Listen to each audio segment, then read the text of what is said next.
ئەمڕۆ بەتایبەتی بە بۆنەی یادی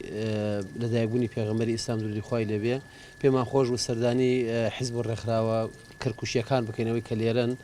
بەتایبەتی حیزبی داعوا الإسلامي وتيار الحكمة الإسلامية ولەگەڵ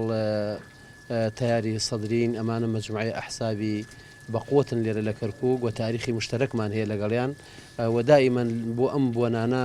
ئێمە هەمیشە پێکەوە بووینەوە بەردەوام شەبین پێکەوە چونکە ئێمە مەسیری مشتەرەکمان هەیە لەم شارە و جگە لەوەش کە بەتایبەتی کە ئەم شەوکە هەموو حیزب و ڕێکخرا و سیاسەکانی کەرکووک لە بەغدا بۆ پەرلەمانی عێراق کە ڕێکەوتن ئەوەش دیسان دڵی هەموو لایەکمانی خۆش کرد پێمان خۆش بوو ئەم جۆرە سەردانانە بەردەوام بێت چونکە ئێمە لەگەڵ ئەم برابەڕێزەمان کە ئێمە ماوەی تعنی تاریخێکی مشتەرەکمانەیە پێکەوە و بەردەوام ئەوان هاتوون ئێمە هاتوین سەردانیەکەین ئەم سەردانیانە بەردەوامە بێ بۆی بتوانین هەمومان پێکەوە ڕوئیامان یەخین